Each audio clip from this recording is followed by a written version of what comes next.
Ongole parliament సభ్యులు దిశ committee chairman Magunta Srinivasa Reddy అధ్యక్షతన ప్రకాశంలోని grievance హాల్లో జరిగిన దిశ కమిటీ సమావేశంలో ప్రధానంగా తాగునీరు, ఉపాధి హామీ పథకాలపై చర్చ జరిగింది. జిల్లాలో వేసవి తీవ్రత పెరిగిన నేపథ్యంలో డ్వామా ద్వారా ఉపాధి హామీ పథకం కింద చేపడుతున్న పనుల గురించి సంబంధిత ప్రాజెక్ట్ డైరెక్టర్లు, అలాగే తాగునీటి సరఫరా గురించి ఆర్డబ్ల్యూఎస్ ఇంజనీరింగ్ అధికారులు సభ్యులకు వివరించారు. రాష్ట్ర ప్రభుత్వం ప్రతిష్టాత్మకంగా అమలు చేస్తున్న జలజీవన మిషన్ గురించి సంతనూతలపాడు శాసనసభ్యులు బిఎన్ విజయ్ కుమార్ సమావేశంలో ప్రస్తావించారు. తమ నియోజకవర్గ పరిధిలో గుళ్లకమ్మ, రామతీర్థం రిజర్వాయర్లు ఉన్నాయని, జలజీవన మిషన్ కింద తీసుకునే చర్యల వల్ల అదనంగా ఎన్ని టీఎంసీలు నీరు పెరిగే అవకాశాలు ఉన్నాయి అంటూ ప్రశ్నించారు.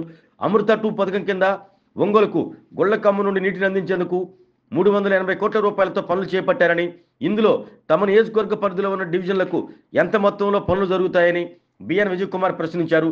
డ్వామా ద్వారా చేపడుతున్న పనుల గురించి కూడా ఆయన ప్రస్తావించారు. ఎందుకంటే లేబర్ ఎక్కువ పనిచేస్తే మనకు మెటీరియల్ కాంపోనెంట్ ఎక్కువ వస్తుంది, మెటీరియల్ కాంపోనెంట్ ఎక్కువ వస్తే మనకి వర్క్లు ఎక్కువ వస్తాయి. అదొకటి. రెండోది SC/ST రూట్స్ పెట్టారన్నారు.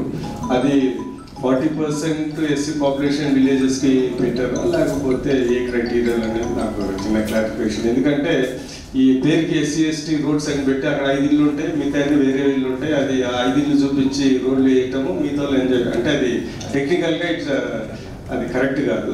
సో ఏ క్రైటీరియా మీద SC/ST కనెక్టివిటీ రోడ్స్ అంటే రూల్ ప్రకారం అయితే 40% పాపులేషన్ విలేజెస్కే ఇవ్వాలి. అది ఇచ్చారా లేదని ఒక చిన్న క్లారిఫికేషన్ నేను రిక్వెస్ట్ చేశాను. ఇన్ఫార్మల్ కూడా నేను రిక్వెస్ట్ ఏంటిదంటే రామతీర్థంలో just with little bit of very limited amount of money అది ఒక 0.5 TMC 1 TMC పెంచవచ్చు అనేది మా ఇరిగేషన్ డిపార్ట్మెంట్ వాళ్ళు చెప్పారు.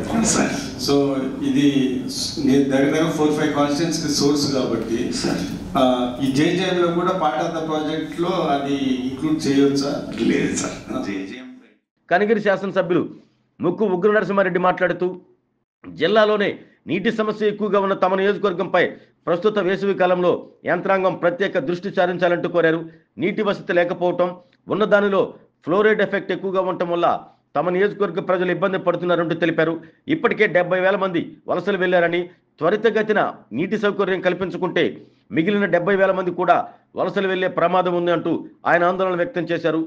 అంటే కనిగిరి నియోజకవర్గంలో ఉన్న ప్రతి చెరువులో ఈ జూలిఫెర చెట్లు విపరీతంగా పెరుగుతాయి కాబట్టి అది మనకు ప్రాబ్లం ఉంది. ప్లస్ బండ్ కూడా అది డేంజరస్, ఎందుకంటే ఆ రూట్స్ అన్ని కూడా మళ్ళీ ప్రాబ్లం వచ్చి మళ్ళీ రైనీ సీజన్లో ప్రాబ్లం వస్తుంది. అప్పుడు బ్రేక్ చేసి పడినప్పుడు మనం పరిగెత్తాం కాబట్టి ముందే దాన్ని ఈ మిగతా కూడా 200 ఎన్ని కావాలని ఇస్తారు. మనం ఇప్పుడు ఈ సంవత్సరం 1000 చేసాము, నెక్స్ట్ ఇయర్ కూడా మనం 1000 చేసుకోవడానికి అవకాశం ఉంది. గతం 1000లో గ్రౌండింగ్ కానీ ఏమైనా ఉన్నాయి సార్? నాన్ స్టార్టెడ్ ఒక 70 ఉన్నాయి సార్.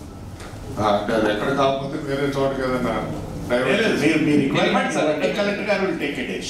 తర్వాత ఎన్ఆర్జీఎస్ లేబర్ కొన్ని పంచాయతీల్లో 100 మంది రండి, 40 మంది రండి అట్లా అని చెప్పేసి మన ఫీల్డ్ అసిస్టెంట్స్ ఇన్సిస్ట్ చేస్తున్నారని చెప్పేసి గతంలో చేయకుండానే బిల్లులు రాయటం అవి జరిగిన ఇష్యూస్ ఉన్నాయి కాబట్టి ఒకసారి మళ్ళా, ఎందుకంటే మన ట్రాన్స్ఫర్స్లో కొన్ని రూల్స్ ప్రకారం వాళ్ళు చేంజ్ చేయలేకపోయాం మనం. మరి అటువంటిది చేయకపోతే వాళ్ళు మళ్ళీ అక్కడ ఎక్కువ ఫ్రాడ్ చేసే పరిస్థితి ఉంటుంది కాబట్టి అది ఒకసారి చూడాలి. అదేవిధంగా ఈ వాటర్ షెడ్ ప్రోగ్రాంలో ఈ పశ్చిమ ప్రాంతం మొత్తం అంటే గిద్దలూరు కానీ, కనిగిరి కానీ, ఈ మార్కాపురం, ఎర్రగొండపాలెం ఏరియాలో ఇప్పుడు సెంట్రల్ గవర్నమెంట్ కొద్దిగా ఇంట్రెస్ట్ చూపిస్తుందంట సార్.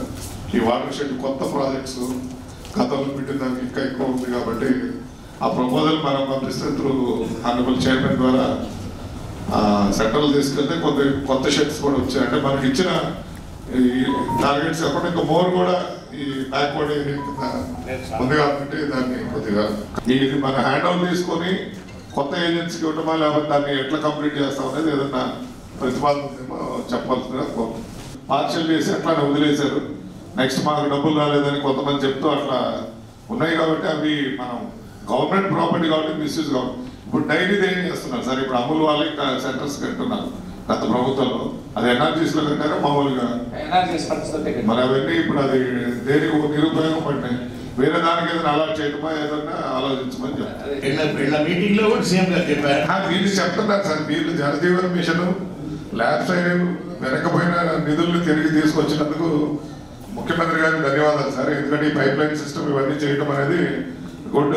ఇది ఇప్పుడు విజయ్ కుమార్ చెప్పినట్టు ఆల్రెడీ మా సోర్స్ ఆఫ్ ది గతంలో కనిగిరి నియోజకవర్గానికి ప్లాన్ చేసింది రామతీర్థ రిజర్వాయర్ నుంచి సోర్స్, అది అలొకేటెడ్ వాటర్ ఉంది సార్. మాకే అలొకేటెడ్ వాటర్ సోర్స్ ఉంది, ఆల్రెడీ ఎగ్జిస్టింగ్ పైప్ లైన్ ఉంది. దాని నుంచి డిస్కనెక్ట్ చేయకుండా జల్ జీవన్ మిషన్ ద్వారా కానీ ఇరిగేషన్ వాళ్ళు కానీ ఇంకొద్దిగా ఇప్పుడు సందర్భంలో ఎమ్మెల్యే గారు చెప్పినట్టు కొంత గ్రాంట్ ఇంక్రీజ్ చేసి ఇంకొక 1/2 TMC పెరిగితే మా ప్రాంతంలో నీటి ఎద్దడి నుంచి 100% ఫ్రీ అయినాం. ఎందుకంటే ఫ్లోరైడ్ ఎఫెక్ట్ ఉంది, ప్లస్ వాటర్ సోర్స్ లేదా. ఒంగోలు నగర మేయర్ గంగాడ సుజాత మాట్లాడుతూ ఒంగోలు నగర ప్రజలకు తాగునీరు ఇవ్వాలన్నది ఎమ్మెల్యే దామచర్ల జనార్దన్ లక్ష్యమని, అందుకు అనుగుణంగా అమృత 2 పథకాన్ని త్వరితగతిన పూర్తి చేసేలా చర్యలు తీసుకోవాలంటూ కోరారు. నగరంలోని పోతురాజు కాలువ ఆధునీకరణ పనులు, నల్లబాగు కాలువ పనులు పూర్తి చేస్తే వర్షాకాలంలో రోడ్లపై నీరు నిల్వ ఉండకుండా ఉంటుందని సూచించారు.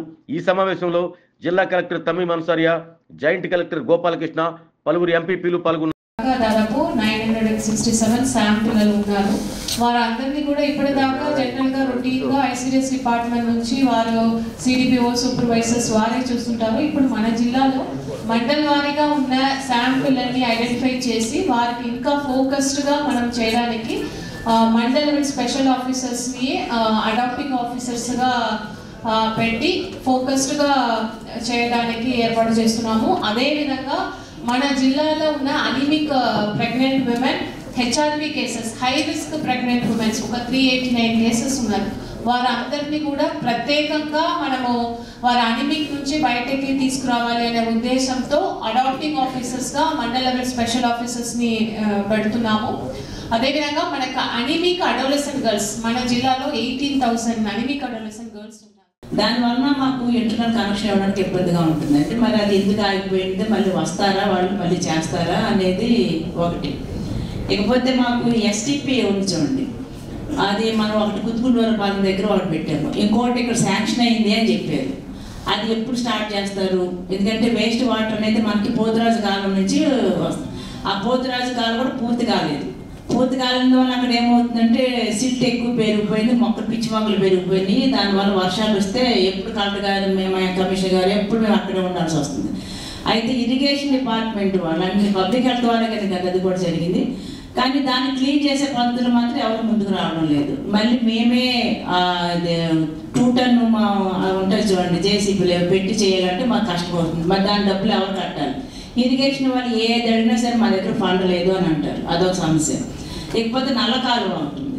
నల్ల కాలువ కూడా 18వ డివిజన్ నుంచే పోతుంది. అక్కడ బాగా ఈ గుర్రపు డెక్క అంతా పెరిగిపోయి వాటర్ అంతా కూడా అక్కడ ఆర్టీఓ ఆఫీస్ దగ్గర ఉండే కాలనీ, చిన్న కాలనీ ఏదో కాలనీ నిండా వాటర్ వెళ్ళిపోతుంది. ప్రతి వర్షం వచ్చినప్పుడు అంతా మేము అక్కడికి వెళ్ళి మా జేసీబీలు పెట్టుకొని తీస్తున్నాం. అది ఇరిగేషన్ వాళ్ళు చేయాలి. అంటే పబ్లిక్ హెల్త్ ద్వారాగా చేయాల్సిన పనులు అది కూడా మాకేం చేయడం లేదండి. ఇలా మనము ఈ క్లీనింగ్ సెక్షన్ విషయంలో అంటే నల్ల కాలువ కానివ్వండి, ఏంటి మరి పోతురాజు కాలువ, ఈ 2 పనులు